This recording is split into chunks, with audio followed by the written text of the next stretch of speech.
Hi hello student, hello everyone. তো basically আজকে Sunday, আর Sunday মানেই হচ্ছে সায়েন্স এক্সপেরিমেন্ট, তাই তো।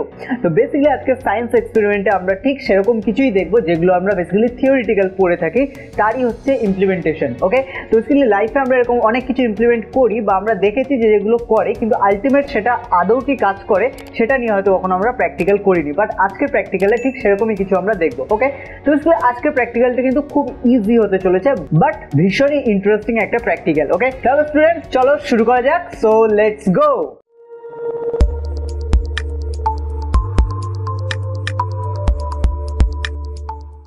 তো স্টুডেন্ট বেসিক্যালি আজকে প্র্যাকটিক্যালের জন্য আমরা হচ্ছে একটা লেজার লাইট নিয়ে নিয়েছি। ঠিক আগে একটা ক্লাসে আমরা লেজার লাইট ব্যবহার করেছিলাম, আর সাথে নিয়ে নিয়েছি দু রকমের পেপার। তো এটা বেসিক্যালি আমাদের নর্মাল পেপার, যেটা হচ্ছে নিউজ পেপার, আর এটা হচ্ছে আমাদের পুরোপুরি একটা কালো আর্ট পেপার। তো কালো নেওয়ার কারণ আছে, কারণ আজকে যে প্র্যাকটিক্যালটা হতে চলেছে সেটা সাদা আর কালো, দুটো কালার কিন্তু ভেরি ভাইটাল হচ্ছে, রোল প্লে করবে। ওকে, তো সেই কারণে কিন্তু আমরা দু রকম পেপার নিয়েছি। ক্লিয়ার?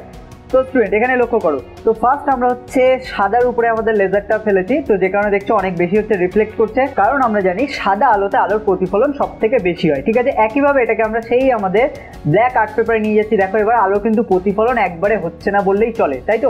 তো বুঝতে পারছো কতটা ডিফারেন্স তোমরা এখানে? ওকে, ক্যামেরার মাধ্যমে বুঝতে পারছো। এইবার আমরা আমাদের সেই পেপারে দেখো যেখানে বিভিন্ন কালারের হচ্ছে ছবি দেওয়া আছে একটা সি এর মধ্যে, সেখানে যখন নিয়ে যাচ্ছি দেখো বিভিন্ন সময় কালারের ডিফারেন্সটা বিভিন্ন হচ্ছে। লক্ষ্য করো তোমরা, কারণ এখানে হচ্ছে বিভিন্ন কালার আছে, যে কারণে যেগুলো হচ্ছে ডিপ কালার সেগুলো কিন্তু আলোর শোষণটা বেশি করছে, আর যেগুলো লাইট কালার সেগুলো বেশি কিন্তু আলোটা রিফ্লেকশন বেশি করছে, সেখানে আলোর প্রতিফলন বেশি হচ্ছে। ওকে, একইভাবে আমরা উপরে দেখো দা টেলিগ্রাফের যেখানে দা লেখা আছে, তোমরা বুঝতে পারছো দা। তো এখান থেকে আমি যখন লাইটটাকে সরিয়ে নিয়ে যাবো, লক্ষ্য করো যখন কালো হয় তখন এটা অনেক বেশি শোষণ করছে, আবার যখন সাদায় আসে অনেক বেশি রিফ্লেক্ট করছে, তাই তো। তো বেসিক্যালি পুরো ব্যাপারটা দেখো কত ইন্টারেস্টিং লাগছে। তো স্টুডেন্ট আজকে প্র্যাকটিক্যাল থেকে আমরা যা যা শিখলাম সেগুলোর কনক্লুশন করলে ঠিক এটাই দাঁড়ায় যে সাদা বস্তুতে কিন্তু আলোর প্রতিফলন বেশি হয়, বা বলতে পারো সাদা রঙের যে কোনো বস্তুতে। তো বেসিক্যালি এটারই যদি আমরা প্র্যাকটিক্যাল লাইফে মানে আমাদের আশেপাশে যদি এর ইমপ্লিমেন্টেশন দেখি, তাহলেও হচ্ছে আমরা এটা বুঝতে পারবো যে হচ্ছে ট্রাফিক পুলিশ তার জামার রং সাদা হয় কেন, কারণ যেহেতু সাদা রঙের বস্তুতে হচ্ছে আলোর প্রতিফলন বেশি হয়, তার ফলে ভিতরে হচ্ছে আলো বেশি যেতে পারে না, তার ফলে গরমও কম হয়। এই একই কনসেপ্ট কিন্তু কাজে লাগানো হয় পেট্রোল পাম্পের ক্ষেত্রে। তো দেখবে পেট্রোল পাম্পের উপরে কিন্তু মোটা করে হচ্ছে সাদা দিয়ে রং করা থাকে, তাই না? তাহলে সেক্ষেত্রে কি হয়, আলোর প্রতিফলনটা কিন্তু বেশি হয়। ওকে, আবার একইভাবে যদি আমরা দেখিনি আমাদের কোনো কালো জামা আর একটা সাদা জামা, দুটো যদি পুরো একই হয় মানে একই রকম মোটা হয়, তাহলে দুটোকে আমরা রোদে শুকোতে দিলে দেখবো কালো জামাটা কিন্তু অনেক আগে শুকিয়ে গেছে।